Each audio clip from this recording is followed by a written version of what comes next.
Hi and welcome to another nice and easy English video. Today we're going to talk about something that most of you have been asking me for. That is idioms and phrasal verbs.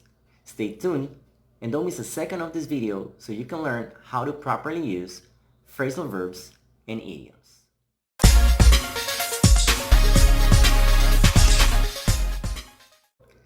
Welcome back. As I was saying at the beginning of the video, we're going to be talking about two different things today. Phrasal verbs and idioms. Let's go with the basics, the concept. What is a phrasal verb? A phrasal verb is just a phrase that combines a verb, a particle, and a preposition, or only a verb and a preposition. They are divided into two categories, separable and inseparable. So let's go and get in detail. What are those and how can you use them correctly? Okay, let's come up with some examples. I will give you the phrasal verb, the meaning, and a short sentence that can be used as an example.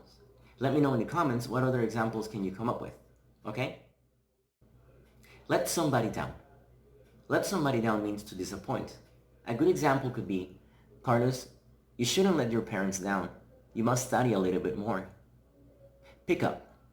Pick up means to go and get someone from a certain place, or to lift an object from a surface. For example, I can say, Claudia, I will be picking you up at 3:40. Please be ready. Or, Eduardo, can you please pick your shoes off the floor? Another one that could be is run into. Run into means just to meet someone unexpectedly. I could say, I ran into one of my students at the mall today. Another example is turn up, which means for something to elevate. Like I can say, Claudia, can you please turn up the volume a little bit more? I really love that song. And the last one that I want to give you an example for is to give something away, which simply means to give something freely without cost. So I could perfectly say, did you go to the new store that opened up? They were giving away some freebies. And those are some examples that I can tell you with separable phrasal verbs. As I said, let me know in the comments what other examples can you create. Talking about inseparable phrasal verbs, here are some examples. Catch up with. Catch up with means to match the rhythm or the pace of something or someone. A good example could be, Carla is such a good dancer, I could barely catch up with her rhythm. Drop out of. Drop out of is a phrasal verb that you are going to be using when you leave studies. So I could say, my cousin Carlos had to drop out of school because he couldn't afford it anymore. Go on with.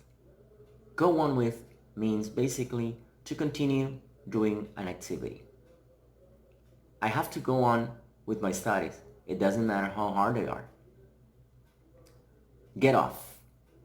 We use get off basically when we're using a mean of transportation and we are just, getting out of it. For example, I get off at the third bus stop. And the last one that I want to talk about is go over. An example could be, did you do your homework? Man, the teacher is going over it right now. And there you have it. Those are phrasal verbs, separable and inseparable. Please let me know in the comments what other example or phrasal verbs you can tell me about. Now, let's see some examples of idioms.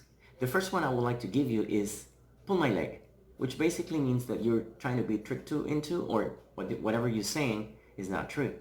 For example, I really didn't believe that salesperson. I think he was trying to pull my leg. Those jeans were so expensive. And another example could be, are you really pregnant? Or you're just pulling my leg?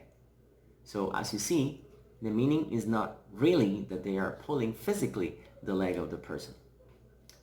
Another example is not my cup of tea, which basically means that the topic is not of your interest or the situation is not of your interest. An example could be, I'm not going to the technology convention because really it's not my cup of tea. Another good example would be, I didn't smile that way, which basically means that you are in disagree with a situation. For example, you can say, yeah, you know what, I don't support the ideas of the new government, I don't really smile that way. Another example could be face the music. Face the music is just like, when you are in a situation, you just have to go with it, right? A good example could be, you know what? You didn't study and you didn't pass your term exams. You have to face the music. Another one, and the last one that I want to share with you, is raining cats and dogs, which basically mean that outside is pouring raining. So that was a good example could be like, I'm sorry I couldn't make it to your birthday party, but man, it was raining cats and dogs. And that's it about idioms. Please remember to comment, like, share, and subscribe if you liked the video. And be prepared because next week I'm going to be throwing a little surprise for you. Also, if there's any topic you would like me to talk about, please share it in comments. See you next week in another video. And remember that English is nice and easy.